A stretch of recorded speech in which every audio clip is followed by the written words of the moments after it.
కోట్లాది మంది భారతీయుల కల అయిన అయోధ్య రామ మందిర నిర్మాణం పూర్తి చేసుకుంది. త్వరలోనే అయోధ్యలో రామ్లల్లా ప్రాణ ప్రతిష్టాపన జరగనుంది. ఈ నేపథ్యంలోనే అయోధ్య ఆలయాన్ని సర్వాంగ సుందరంగా ముస్తాబు చేశారు. అయితే 1528లో ప్రారంభమైన అయోధ్య రామ మందిర వివాదం 2019లో సుప్రీంకోర్టు తీర్పుతో ముగిసింది. ఈ క్రమంలోనే అసలు 1528లో వివాదం ఎలా మొదలైంది, అప్పట్నుంచి ఎలా ముందుకు సాగింది, అసలు అప్పట్నుంచి ఎలా వివాదం సాగింది, దేశంలోని అన్ని రామ మందిరాలతో పోలిస్తే అయోధ్య రామాలయం చాలా ప్రత్యేకం. ఎందుకంటే రాముడి జన్మభూమిగా భావించే చోట రామ మందిరాన్ని నిర్మించడం కోసం ఎన్నో పోరాటాలు జరిగాయి. మరెన్నో వివాదాలు అయోధ్యను చుట్టుముట్టాయి. రామ మందిర ప్రారంభోత్సవం నేపథ్యంలో అయోధ్య వివాదం గురించి ఓసారి చూద్దాం.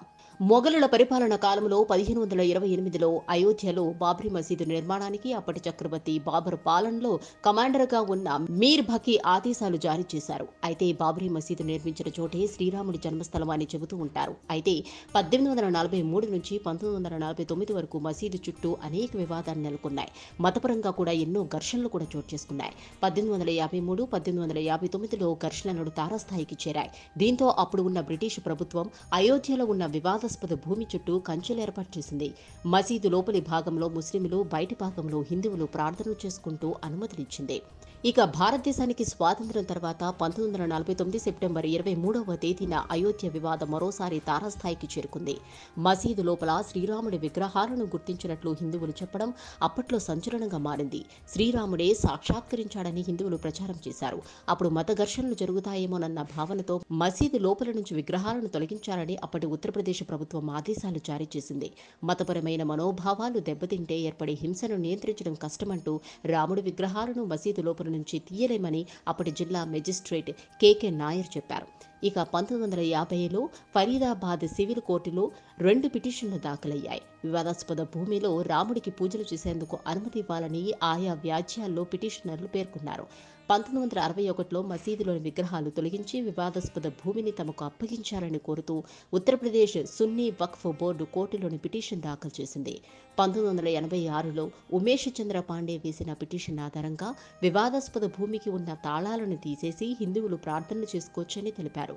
ఫిబ్రవరి 1వ తేదీన ఫరీదాబాద్ జిల్లా జడ్జ్ కెఎం పాండే అనుమతులు ఇచ్చారు. ఇక అయోధ్య రామ జన్మభూమి స్థలం బాబ్రీ మసీదు వివాదంలో అతిపెద్ద ఘటన 1992లో డిసెంబర్ 6వ తేదీన చోటు చేసుకుంది. విశ్వ హిందూ పరిషత్, శివసేన కార్యకర్తలు వివాదాస్పద భూమిలో చొచ్చుకెళ్లి వివాదాస్పద ప్రాంగణంలోని బాబ్రీ మసీదు కట్టడాన్ని ధ్వంసం చేశారు.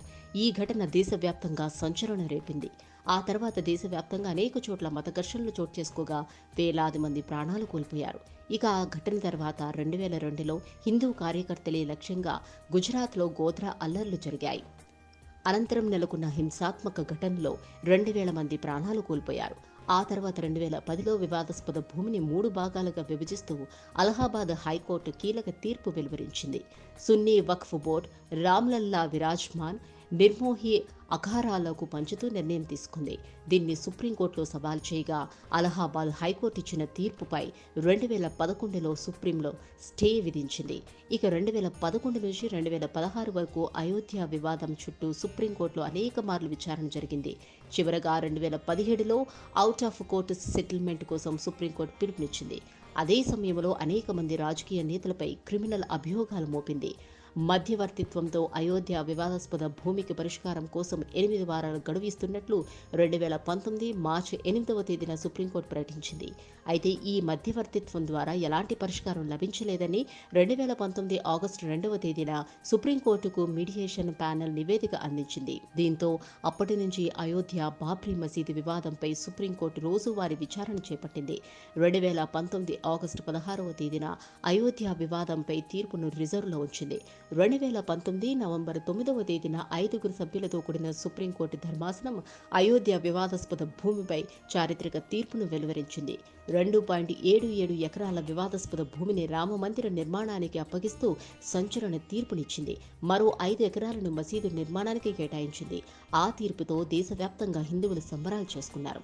2020 మార్చి 25వ తేదీన 28 ఏళ్ల పాటు టెంట్లో ఉన్న రామ్లల్లా విగ్రహాన్ని ఫైబర్ టెంపుల్కు తరలించారు.